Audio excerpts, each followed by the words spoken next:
Hello friends, मैं राहुल आपका स्वागत करता हूं अपने YouTube channel home study point में।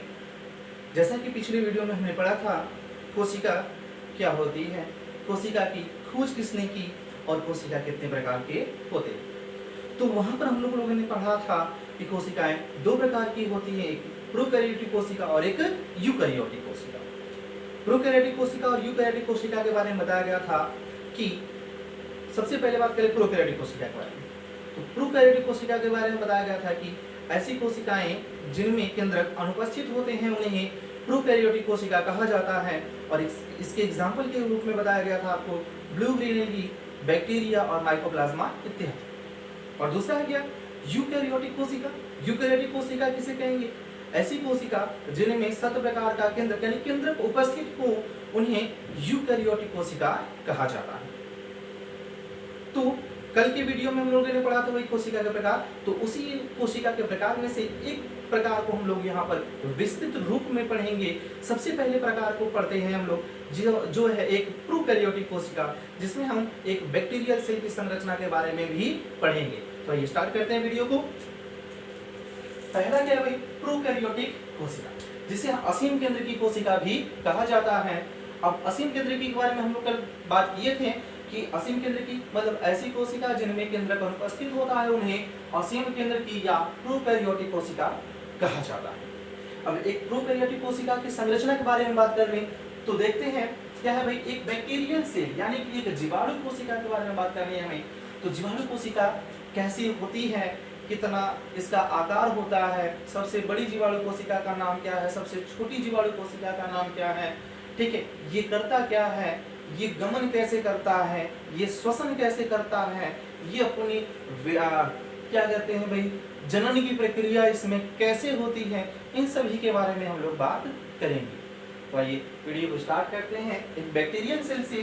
तो बैक्टीरियल सेल की संरचना एक छड़ के आकार यानी लंबाकार होता है। अगर इसकी संरचना को देखें तो इसमें कुछ हेयर लाइक स्ट्रक्चर यानी कि क्या है भाई, रोम जैसी संरचनाएं पाई जाती हैं जो कुछ छोटी और कुछ बड़ी होती हैं। उन रोम जैसी संरचनाओं को, जो छोटी संरचनाएं होती हैं उन्हें रोमा भी कहते हैं और जो बड़ी संरचनाएं होती हैं उन्हें कसाभिक या फ्लैजिला कहते हैं। ये सीलिया और फ्लैजिला लहरा करके हमेशा लहरा करके जीवाणुओं में गमन को बनाए रखते हैं। गमन क्या है, गमन एक स्थान से दूसरे स्थान तक जाना और दूसरे स्थान से वापस किसी भी अन्य स्थानों पर चलने या विचरण करने की प्रक्रिया ही गमन कहलाती है। आइए समझ में आगे चलिए। तो जीवाणु कोशिका के ऊपर एक खोल पाई जाती है जिसे हम क्या कहते हैं, कैप्सूल कहते हैं। जिसे क्या कहते हैं भाई, कैप्सूल कहते हैं। यह जो कैप्सूल होता है वह डेक्स्ट्रोज या डेक्स्ट्रीन नामक पदार्थों से मिलकर के बना, या इन पदार्थों से भी बन सकता है, या तो हम कह सकते हैं पॉलीसेकेराइड या लेपिन वगैरह से भी ये बने होते हैं। आइए समझ में क्या है भाई, जीवाणु कोशिका के ऊपर एक खोल उपस्थित होता है जिसे कैप्सूल कहते हैं, जो डेक्स्ट्रोज या डेक्स्ट्रीन या लेपिन या पॉलीसेकेराइड से मिलकर के बना होता है। आगे चलिए, खोल के नीचे यानी कैप्सूल के नीचे एक मोटी है यानी ये जो नीली वाली संरचना दिखाई जा रही है, एक मोटी भित्ति होती है जिसे हम क्या कहते हैं, सेल वॉल यानी कि कोशिका भित्ति कहते हैं। यह कोशिका भित्ति अधिकतर यानी कि सभी लगभग पादपों में और कुछ जीवाणुओं में क्या होता है, यह कोशिका भित्ति जो है भाई सेलुलोज की बनी होती है और कुछ कोशिकाओं में यानी कुछ जीवाणु कोशिकाओं में यही कोशिका भित्ति पॉलीसेकेराइड वगैरह किसी और अन्य पदार्थों की भी बनी होती है। उनके ऊपर टिकोइक अम्ल वगैरह आ जाते हैं। वो जब हम जीवाणु कोशिका के प्रकार पढ़ेंगे तो उसे जब बांटा जाएगा ग्राम पॉजिटिव ग्राम नेगेटिव तो वहां पर बताया जाएगा। चलिए आगे देखते हैं, कोशिका भित्ति क्या है भाई। कोशिका भित्ति जीवाणु कोशिका में पाई जाने वाली वह भित्ति जो कोशिका को एक निश्चित आकार प्रदान करती है तथा सेलुलोज की बनी होती है, जिसे सीधा कहेंगे कोशिका भित्ति कहते हैं।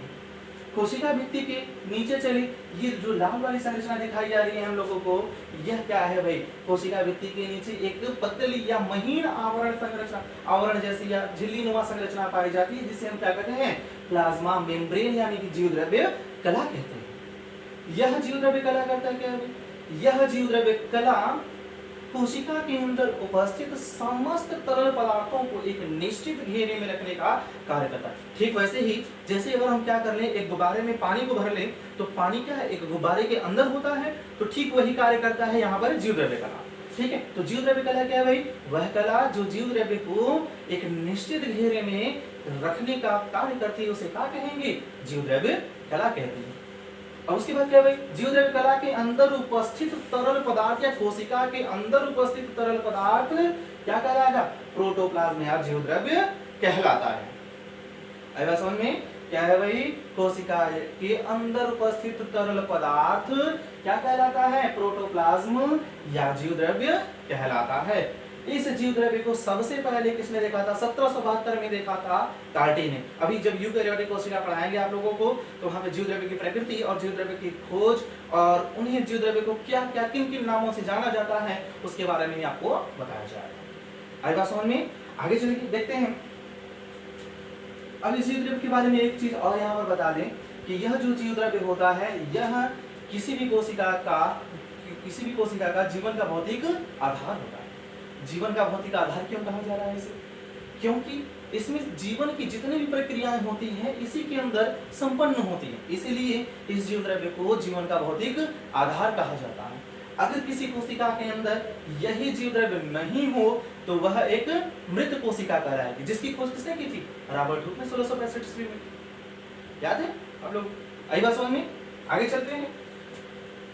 कोशिका के अंदर कुछ कणिकाकार यानी छोटी सूक्ष्म कणिकाकार संरचनाएं पाई जाती हैं जिन्हें राइबोसोम कहा जाता है। कोशिका के अंदर कुछ सूक्ष्म कणिकाकार संरचनाएं पाई जाती हैं जिन्हें क्या कहा जाता है, राइबोसोम कहा जाता है। बात करते हैं एक बार फिर से प्रोकैरियोटिक कोशिका के बारे में। प्रोकैरियोटिक कोशिका में तो भाई केंद्रक अनुपस्थित है, उसके साथ साथ कोशिकांग भी अनुपस्थित होते हैं, लेकिन कुछ कोशिकांगों को छोड़कर। ठीक है, चलिए आगे देखते हैं।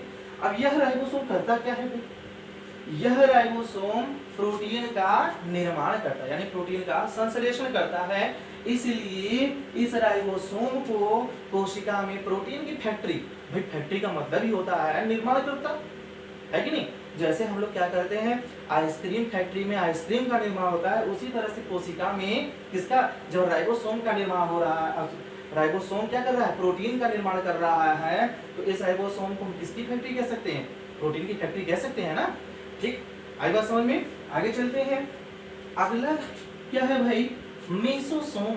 अब मेसोसोम किसे कहेंगे हम लोग, जीव द्रव्य कला जीव द्रव्य में धंस करके, यानी कि जीव द्रव्य में क्या है, एक वलन का निर्माण यानी कि उंगली जैसे प्रवर्ध का निर्माण करती है, जिसे क्या कहा जाता है, मेसोसोम कहा जाता है। अब यह जो मेसोसोम होता है, यह प्रोकैरियोटिक कोशिका में श्वसन की प्रक्रिया को करता है। आएगा समझ में, प्रोकैरियोटिक कोशिका में कोई भी श्वसन अंग उपस्थित नहीं होता, अर्थात भाई यह तो जीवित कोशिका है, तो श्वसन की प्रक्रिया तो होनी ही है।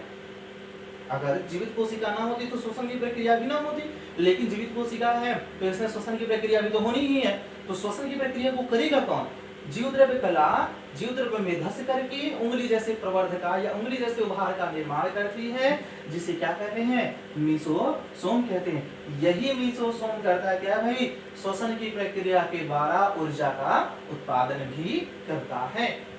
आगे चले, क्या लिखा गया है भाई, डीएनए। डीएनए क्या, किसी भी कोशिका का आनुवंशिक पदार्थ होता है जो एक पीढ़ी से दूसरी पीढ़ी में लक्षणों को ले जाने का कार्य करता है।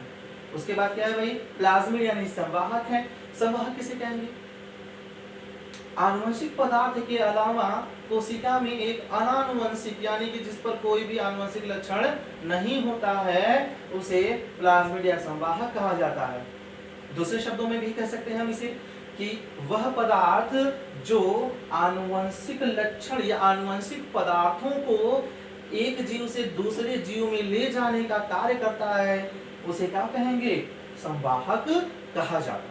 ठीक वैसे ही भाई संवाहक यानी वाहक है कि नहीं। जैसे हम लोग साइकिल है, साइकिल हमारा वाहन कहलाता है ना, जिस पर हम खुद बैठ करके एक स्थान से दूसरे स्थान तक जाते हैं, तो उसी तरह से यहाँ पर ये संवाहक होता है जिस पर आनुवंशिक लक्षण या आनुवंशिक पदार्थ क्या होता है, बैठ करके एक कोशिका से दूसरी कोशिका में वहन करता रहता है, यानी कि परिवहन करता रहता है। ठीक है। आगे चले, कसाभिक और सिलिया के यानी कि रोमाभिक के बारे में हम बात कर चुके हैं कि यह ऐसी संरचनाएं होती हैं जो हमेशा लहरा करके इस जीवाणु कोशिका को क्या करती हैं, गमन प्रदान करती हैं। आई बात समझ में। अब बात कर लेते हैं कि इसके खोजकर्ता वगैरह के बारे में, यानी कि जीवाणु कोशिका के बारे में कुछ और बात कर लेते हैं। जीवाणु कोशिका की खोज एंटोनी वॉन लीवेनहॉक ने सन 1674 ईस्वी में की थी। पीछे भी हम लोगों ने वीडियो में पढ़ा था कि एंटोनी वॉन लीवेनहॉक ने एक जीवित कोशिका की खोज की थी, और वह जीवित कोशिका क्या थी, जीवाणु कोशिका, जिसकी खोज एंटोनी वॉन लीवेनहॉक ने सन 1674 ईस्वी में किया था। ठीक है, आगे चले। जीवाणु शब्द का प्रयोग, यानी जीवाणु को जीवाणु शब्द नाम देने का श्रेय किसको जाता है, एरेनबर्ग को। यानी जीवाणु शब्द का प्रयोग किसने किया था भाई, एरेनबर्ग ने किया।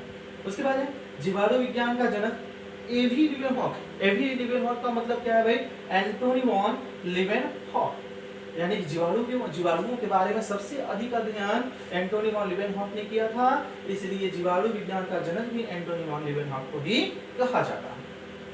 ठीक है, आगे है आधुनिक जीवाणु विज्ञान का जनक।